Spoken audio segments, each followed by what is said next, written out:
সম্মানীয় দর্শক বন্ধুগণ, কৃষক ভাইদের জন্য অত্যন্ত আনন্দের প্রকল্পে টাকা দেওয়ার যে নিয়ম, সেই নিয়মে পরিবর্তন আনলো সরকার। দুটি নতুন নিয়ম চালু হলো।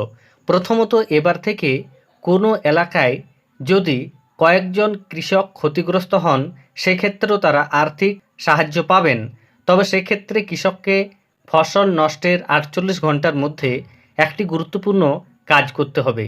কী কাজ করতে হবে বা কি কি নতুন নিয়ম চালু হলো, সম্পূর্ণ জানার জন্য ভিডিওটি স্কিপ না করে দেখুন এবং চ্যানেলে নতুন হয়ে থাকলে ছোট্ট চ্যানেলটি সাবস্ক্রাইব করে নোটিফিকেশন অল করে রাখতে ভুলবেন না। দেখুন এ বিষয়ে বিস্তারিতভাবে কি বলা হয়েছে। কৃষকদের সুবিধা প্রদানে দুটি বড় পরিবর্তন ঘটে গেল বাংলা শস্য বীমা যোজনাতে। বাংলার কৃষকদের পাশে দাঁড়াতে মুখ্যমন্ত্রী মমতা বন্দ্যোপাধ্যায় একদিকে যেমন কৃষক বন্ধু প্রকল্প চালু করেছেন, তেমনি ফড়েদের দৌরাত্ম্য এড়াতে সরাসরি কৃষকদের কাছ থেকে ধান কেনার কাজও শুরু করেছেন। এরই পাশাপাশি প্রাকৃতিক দুর্যোগের কারণে শস্যহানিজনিত কারণে কৃষকদের আর্থিক ক্ষয়ক্ষতি রুখতে তিনি চালু করেছেন বাংলা শস্য বীমা যোজনাও।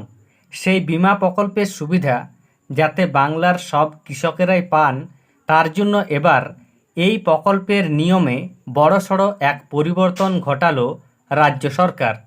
সিদ্ধান্ত নেওয়া হয়েছে এবার থেকে বাংলার যে কোনো জেলার, যে কোনো ব্লকের, যে কোনো গ্রাম পঞ্চায়েতের, যে কোনো মৌজায় যদি একজনও চাষির জমির ফসল ক্ষতি হয়, তাহলেও তিনি সেই বীমার সুবিধা পাবেন। আপনারা জানেন এতদিন পর্যন্ত ক্ষতিগ্রস্ত কৃষকদের ব্লক ওয়াইজ বা পঞ্চায়েত অনুযায়ী টাকা দেওয়া হতো। অর্থাৎ ধরুন কোনো একটি গ্রাম পঞ্চায়েতকে ক্ষতিগ্রস্ত মনে করা হলে সেখানে বসবাসকারী সকল কৃষকেই টাকা পেতেন। তবে এবার থেকে সেটি আর হচ্ছে না। সেটি সম্পর্কে আরও কি বলা হয়েছে আপনারা দেখুন। এতদিন মৌজা বা পঞ্চায়েত এলাকা ধরে এই ক্ষতিপূরণ দেওয়া হতো। কোনো মৌজায় অল্প সংখ্যক চাষির ধান বা অন্য ফসল ক্ষতি হলে তিনি বা তারা ক্ষতিপূরণ পেতেন না। এবার থেকে সেই নিয়ম আর থাকছে না। রাজ্যের কৃষি দপ্তর সূত্রে জানা গিয়েছে, বাংলা শস্য বীমা যোজনায় যে নতুন বদল আনা হয়েছে তা চলতি মরশুম থেকেই লাগু করে দেওয়া হচ্ছে।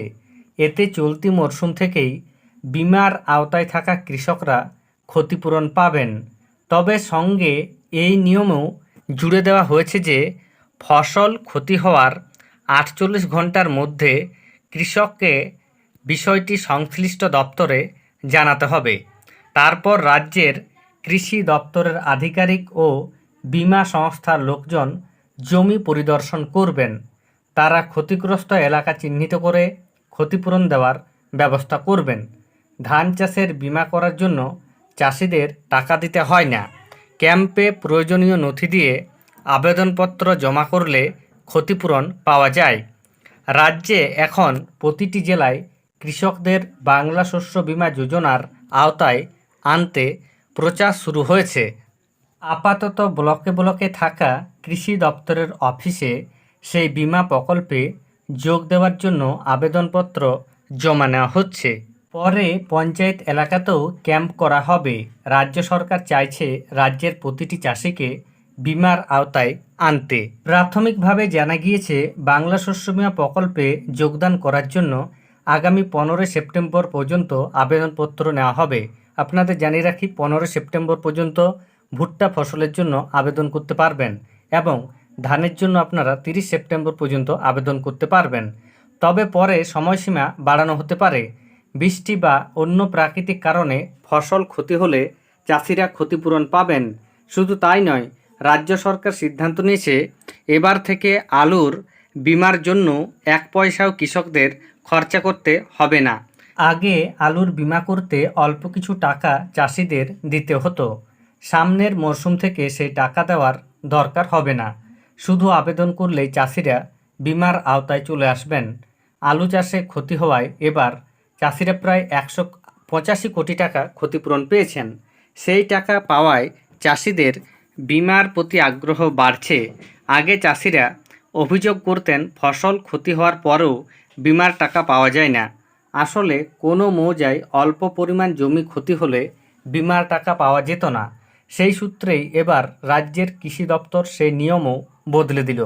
তাহলে বুঝতে পারছেন, দুটি নতুন নিয়ম চালু হলো। প্রথমত, এর ফলে কৃষকরা আরও ভালো সুবিধা পাবেন, কেননা এর আগে শুধুমাত্র ব্লক ভিত্তিক টাকা দেওয়া হতো বা গ্রাম বা মৌজা ভিত্তিক ক্ষতিপূরণ দেওয়া হতো। এবার থেকে একটি গ্রামের যদি কয়েকজন মাত্র কৃষকের বা একজন কৃষকেরও ফসল নষ্ট হয়ে থাকে, তবে তিনি ক্ষতিপূরণ পাবেন। তবে সেক্ষেত্রে তার ফসল নষ্ট হওয়ার 48 ঘন্টার মধ্যে তাকে কৃষি দপ্তরে জানাতে হবে, অর্থাৎ ব্লকে গিয়ে যোগাযোগ করতে হবে।